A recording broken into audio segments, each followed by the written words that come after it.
আজ আমরা যাচ্ছি ভেলোর ফোর্ট, জলকন্দেশ্বর মন্দির। যদিও জলকন্দেশ্বর মন্দিরটা ফোর্টের মধ্যেই, তবুও তাকে বিশেষভাবে উল্লেখ করলাম, কারণ এটি বিজয়নগর সাম্রাজ্যের স্থাপত্য শৈলীর একটা উৎকৃষ্ট উদাহরণ। বলে রাখি, বিজয়নগর সাম্রাজ্য ছিল দক্ষিণ ভারতের অন্যতম সমৃদ্ধ ও শক্তিশালী সাম্রাজ্য। তারপর যাব আমরা শ্রীপুরমে গোল্ডেন টেম্পল দেখতে। লজের গেটের সামনে প্রচুর অটো, উঠে পড়লাম একটাতে। 700 টাকায় রফা হলো। আমাদের লজ থেকে খুব বেশি দূরে নয়, 5 মিনিটের মধ্যেই ঢুকে পড়লাম ফোর্টের অন্দরে। আপনারা যারা সিএমসির ধারে কাছে থাকেন আর যদি একটু হাঁটার অভ্যেস থাকে, তবে আমি বলবো হেঁটেই চলে আসুন এই ফোর্টে।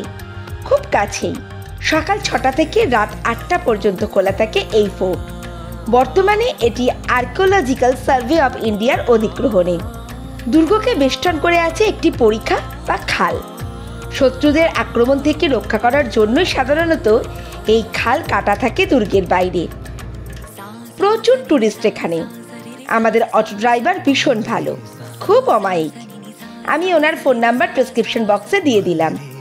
আপনাদের যদি মনে হয় তবে ওনার সাথে যোগাযোগ করে সাইট সিনের প্যাকেজ করে নিতেই পারেন। ভেলোর ফোর্টের মধ্যেই জলকন্দেশ্বর মন্দির ছাড়াও রয়েছে একটা মিউজিয়াম, সেখানেও যাব আমরা।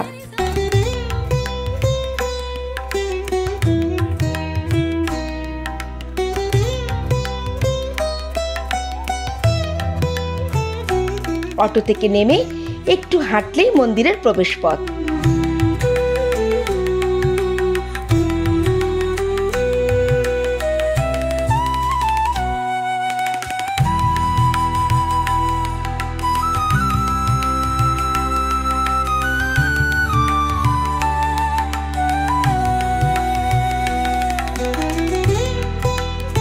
জুতো রেখে মন্দিরে ঢুকতেই মনটা বেশ ভালো হয়ে গেল।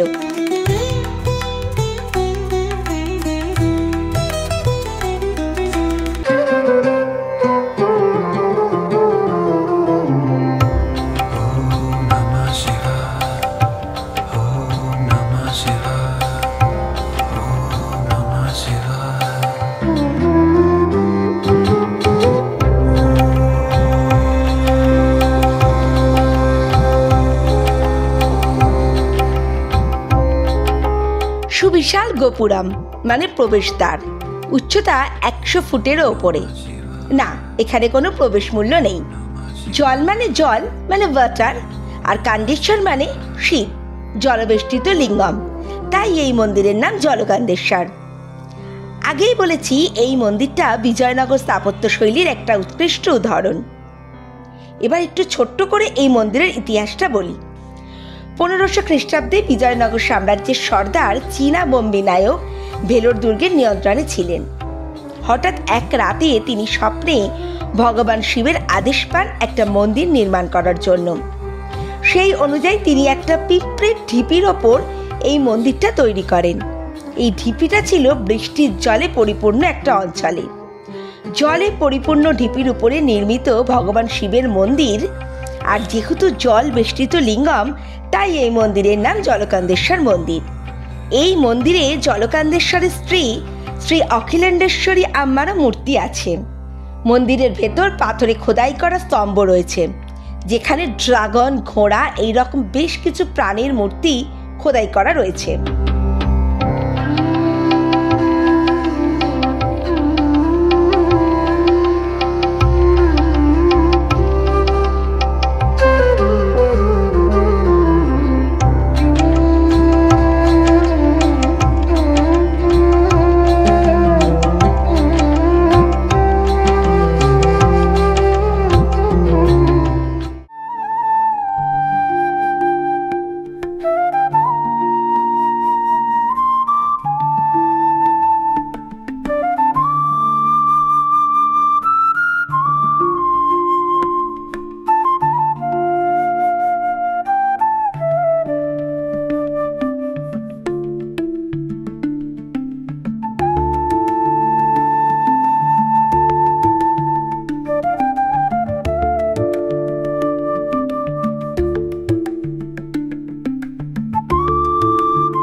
এই বিশাল চত্বরে আছে অনেকগুলো মহামণ্ডপাম, যেখানে চলে বিভিন্ন ধর্মীয় আলোচনা। এই যে দেখছেন, এটা এইরকমই এক মহামণ্ডপম।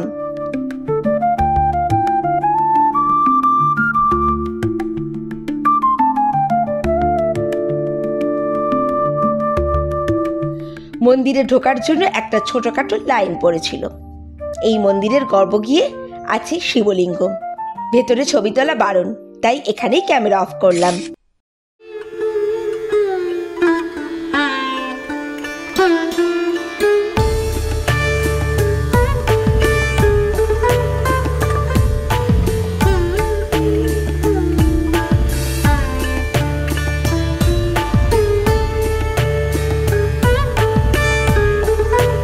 এইখানে রয়েছে একটা কুয়ো।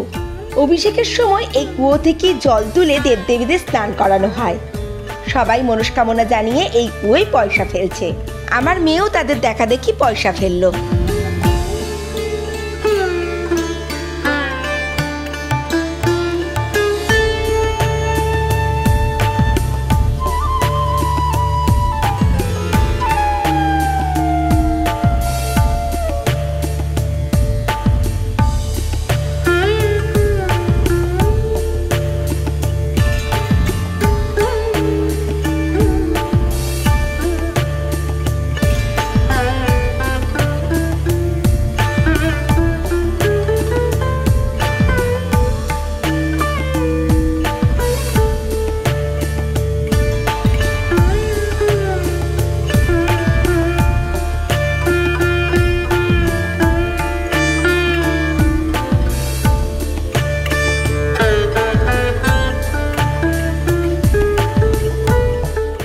এই ঘোড়ার গাড়িগুলোতে ইচ্ছে করলে চড়তেই পারেন।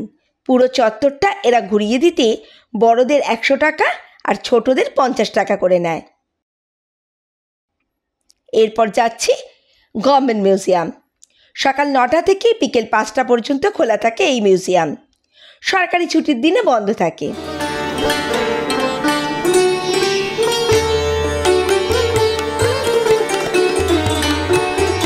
আমরা এই বন্ধের দিনেই গিয়েছিলাম, তাই ভেতরে ঢুকতে পারলাম না। এখানে বিভিন্ন প্রত্নতাত্ত্বিক নিদর্শন, শিল্পকলা ইত্যাদি সব সংরক্ষিত আছে। ওই যে দূরে চার্চ। এবার আসি ভেলোর ফোর্টে।